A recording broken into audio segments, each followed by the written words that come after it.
Exalogic CMRL പണമിടപാട് കേസിൽ ഇഡിയുടെ raid പുരോഗമിക്കുകയാണ്. പിണറായി വിജയന്റെ തലസ്ഥാനത്തെ വാടക വീട്ടിലും കണ്ണൂരിലെ സ്വന്തം വസതിയിലും അതോടൊപ്പം 12 ഇടങ്ങളിലും മുൻ മന്ത്രി മുഹമ്മദ് റിയാസിന്റെ വീട്ടിലും ഇഡിയുടെ റെയ്ഡ് നടക്കുകയാണ്. തലസ്ഥാനത്ത് നിന്നും വീണ ചേരുന്നുണ്ട് വിവരങ്ങളുമായി. വീണ, ഏകദേശം 2 മണിക്കൂർ പിന്നിടുകയാണ് ഇഡി റെയ്ഡ്. വളരെ സുപ്രധാനമായ ഒരു നീക്കം തന്നെയാണ് ഇഡി നടത്തിയിരിക്കുന്നത്. വീണ വിജയനെ ചോദ്യം ചെയ്യുന്നത് അടക്കമുള്ള കാര്യങ്ങളിലേക്ക്, നടപടികളിലേക്ക് ഇഡി കടന്നിരിക്കുന്നു എന്ന് തന്നെയാണ് മനസ്സിലാക്കാൻ സാധിക്കുന്നതും, അല്ലേ?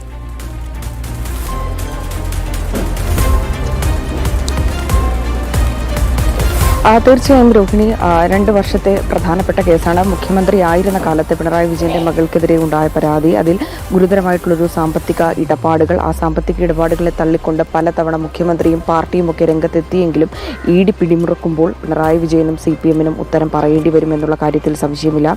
വീണ വിജയന്റെ ഉടമസ്ഥതയിലുള്ള എക്സാലോജിക് സൊല്യൂഷനും കരിമണൽ കമ്പനിയായ CMRL-ഉം തമ്മിൽ എന്തർത്ഥത്തിലുള്ള ഇടപാടാണ് നടന്നത്, എന്ത് സാമ്പത്തിക ഇടപാടാണ് നടന്നത് എന്നുള്ള വലിയ ചോദ്യം ഇപ്പോഴും നിലനിൽക്കുകയാണ്. ആ ചോദ്യത്തിന് കൃത്യമായിട്ടുള്ള ഉത്തരം ലഭിക്കേണ്ടതുണ്ട്. ഈ കള്ളപ്പണം വെളുപ്പിക്കലിൻ്റെ ഭാഗമായിട്ടാണോ ഈ കോടിക്കണക്കിന് രൂപ നൽകിയെന്നുള്ളൊരു ചോദ്യം ഇപ്പോഴും നിലനിൽക്കുകയാണ്. 1,72,00,000 രൂപയാണ് പ്രതിഫലമായി കൈപ്പറ്റിയെന്നുള്ളതാണ്. ഈ എക്സാലോജിക് കമ്പനി സേവനമാണ് CMRL കമ്പനിക്ക് നൽകിയതെന്നുള്ളതും ഏറ്റവും പ്രധാനപ്പെട്ടതാണ്.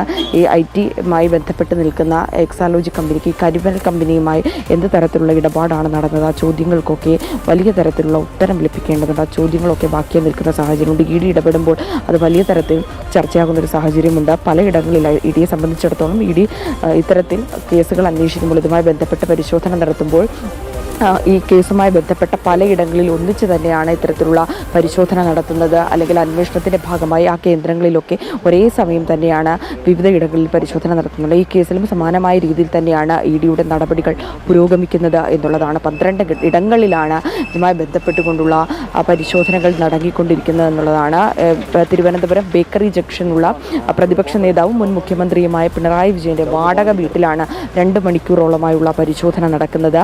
ആ പരിശോധന ഇപ്പോഴും പുരോഗമിച്ചു കൊണ്ടിരിക്കുകയാണ്. ഈ പരിശോധനയ്ക്ക് ശേഷം തന്നെ എന്തായാലും വീണ വിജയനിൽ നിന്ന് വിവരങ്ങൾ ചോദിച്ചറിയും, വിശദമായിട്ടുള്ള മൊഴിയടക്കം എടുക്കേണ്ട ഒരു സാഹചര്യം കൂടിയുണ്ട്. സാമ്പത്തികമായിട്ടുള്ള ഇടപെടലുകൾ, അതുമായി ബന്ധപ്പെട്ടുള്ള രേഖകൾ, അതുമായി ബന്ധപ്പെട്ടുള്ള കാര്യങ്ങളിൽ തന്നെയാണ് ഇഡിയുടെ പരിശോധന എന്നാണ്.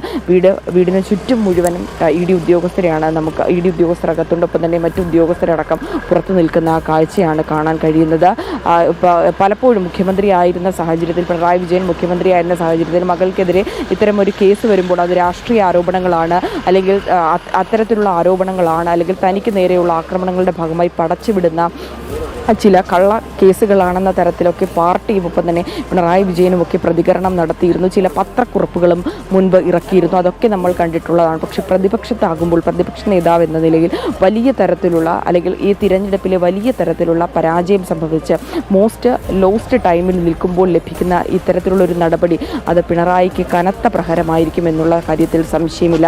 മകളുടെ സ്ഥാപനത്തെ സംബന്ധിച്ചിട്ടുള്ള കേസാണെങ്കിൽ പോലും ഒരു മുൻ മുഖ്യമന്ത്രി എന്ന നിലയിലും പാർട്ടിയിലെ മുതിർന്ന നേതാവ് എന്ന നിലയിലും നിലവിലെ സംസ്ഥാനത്തെ പ്രതിപക്ഷ നേതാവ് എന്ന നിലയിലും കൃത്യമായിട്ട് മറുപടി പറയേണ്ടി വരും എന്നുള്ള കാര്യത്തിൽ തർക്കമില്ല എന്നുള്ളതാണ്.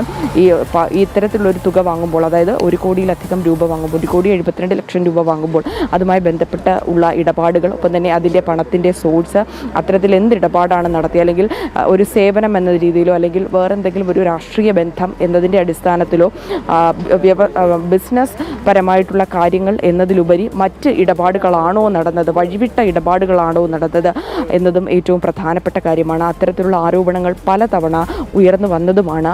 ഇപ്പോഴും ആ ആരോപണത്തിന് വളരെയധികം പ്രസക്തിയുണ്ട്. ഇഡി ഇടപെടുമ്പോൾ ആ കേസിന് വളരെയധികം ഗൗരവമുണ്ട് എന്നുള്ളതാണ്. കേസുമായി ബന്ധപ്പെട്ടുള്ള ആദ്യഘട്ടത്തിലെ നടപടികളൊക്കെ പരിശോധിച്ചതിന് ശേഷമാണ് ഇഡി ഇത്തരത്തിലുള്ള പരിശോധനകളും നടത്തുന്നത് എന്നുള്ളതാണ്. പരിശോധന നടത്തുമ്പോൾ നിർണായകമായ വിവരങ്ങളും ലഭിക്കാനിടയുണ്ട്. ഏതാനും ദിവസങ്ങൾക്ക് മുമ്പാണ് മുഖ്യമന്ത്രി സ്ഥാനം നഷ്ടപ്പെട്ടതിന് ശേഷമാണ് പിണറായി വിജയൻ ബേക്കറിയിലെ ഈ വാടക വീട്ടിൽ കുടുംബവുമായി, അതായത് മകളും ഭാര്യയും മറ്റു കുടുംബാംഗങ്ങളുമായി ഈ വീട്ടിലേക്ക് താമസം മാറിയതെന്നുള്ളതാണ്. രാവിലെയോടുകൂടിയാണ് ഇഡി ഉദ്യോഗസ്ഥർ ഇവിടെ എത്തി പരിശോധന ആരംഭിച്ചിരിക്കുന്നത്. 2 മണിക്കൂർ പിന്നിടുകയാണ് പരിശോധന. ഇതിൽ നിന്നും നിർണായക വിവരങ്ങൾ ലഭിക്കുമെന്നാണ് പ്രതീക്ഷിക്കുന്നത്. സാധിക്കുന്നതും. ആ പരിശോധനയ്ക്ക് ശേഷം മറ്റ് നടപടിക്രമങ്ങളിലേക്ക് ഇ ഡി കടക്കും. നിലവിൽ ഈ വീടിൻ്റെ പരിസരത്ത് സുരക്ഷാ ഉദ്യോഗസ്ഥരെ അടക്കം വിന്യസിച്ചിട്ടുണ്ട്. നിരവധി പോലീസ് ഉദ്യോഗസ്ഥരും ഈ പരിസരത്ത് എത്തിയിട്ടുണ്ട്.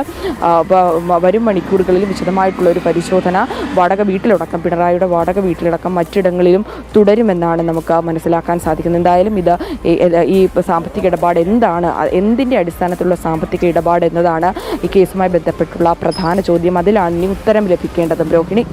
യെസ്, എന്തായാലും നമുക്കിനി കൊച്ചിയിലേക്ക് പോകാം. അവിടെ CMRL ഓഫീസിന് മുൻപിൽ നിന്നും ഞങ്ങളുടെ പ്രതിനിധി മിഥുൻ ചേരുന്നുണ്ട്. മിഥുൻ, ഈ CMRL ഓഫീസ് അതുമായി ബന്ധപ്പെട്ടുള്ള ചുറ്റിക്കളി അതൊരു നിർണായക ഓഫീസായി നിലനിൽക്കുകയാണ്. എങ്ങനെയാണ് അവിടെ പരിശോധന പുരോഗമിക്കുന്നത്? എന്തെങ്കിലും രേഖകൾ കണ്ടെത്താൻ ഇ ഡിക്ക് കഴിഞ്ഞോ? ആരൊക്കെയാണ് അവിടെ ഉള്ളത്? ഇപ്പോൾ 6 മണി മുതൽ തന്നെ മറ്റെല്ലായിടത്തും ഉള്ളതുപോലെ തന്നെ 6 മണി മുതലാണ് ഇപ്പോൾ CMRL ഓഫീസിൽ, കൊച്ചിയിൽ ആലുവയിലുള്ള CMRL ഓഫീസിൽ ഈ പരിശോധന ആരംഭിച്ചത്. 2 വാഹനങ്ങളിലായി, 2 ഇന്നോവ വാഹനങ്ങളിലായി ഇ ഡി ഉദ്യോഗസ്ഥർ ഇവിടേക്ക് എത്തിച്ചേരുകയും അവിടെ പരിശോധന ആരംഭിക്കുകയും ചെയ്തിട്ടുണ്ട് എന്നുള്ളതാണ്. 6-ൽ കൂടുതൽ ഉദ്യോഗസ്ഥർ ഇപ്പോൾ ഈ പരിശോധനയുടെ ഭാഗമായിട്ടുണ്ട് എന്നാണ് നമുക്കിപ്പോൾ മനസ്സിലാക്കാൻ സാധിക്കുന്നത്. ഉദ്യോഗസ്ഥരെല്ലാം തന്നെ അതിനകത്താണ്, പുറത്ത് സുരക്ഷാ ഉദ്യോഗസ്ഥരുമുണ്ട്. അകത്തേക്ക് അത്തരത്തിൽ കൂടുതൽ വിവരങ്ങൾ, അതുമായി ബന്ധപ്പെട്ടുള്ള കൂടുതൽ വിവരങ്ങൾ നമുക്ക് ലഭ്യമായിട്ടില്ല. പക്ഷേ എന്നിരുന്നാൽ പോലും ഇതിനു മുമ്പും CMRL ഓഫീസിൽ ഇത്തരത്തിൽ ഇ ഡിയുടെ റെയ്ഡ് നടന്നിട്ടുണ്ട് എന്നുള്ളതാണ് മനസ്സിലാക്കാൻ സാധിക്കുന്നത്. അതിനപ്പുറത്തേക്ക് കൂടുതൽ ഏതെങ്കിലും രേഖകൾ നമുക്ക് ഇതുമായി ബന്ധപ്പെട്ട് ലഭ്യമാകും എന്നുള്ളത് തന്നെയാണ് പ്രതീക്ഷ. അത്തരത്തിൽ തന്നെയാണ് ഡിജിറ്റൽ രേഖകളും ഒപ്പം തന്നെ മറ്റു രേഖകളെല്ലാം തന്നെ ഇപ്പോൾ അവിടെ പരിശോധന നടത്തിക്കൊണ്ടിരിക്കുന്നു. ഒപ്പം തന്നെ അവിടെ നിലവിലുള്ള ഈ CMRLൻ്റെ ജീവനക്കാരുമായും ചില കാര്യങ്ങൾ ഇ ഡി ഉദ്യോഗസ്ഥർ ചോദിച്ചറിയുന്നുണ്ട് എന്നുള്ളതാണ്.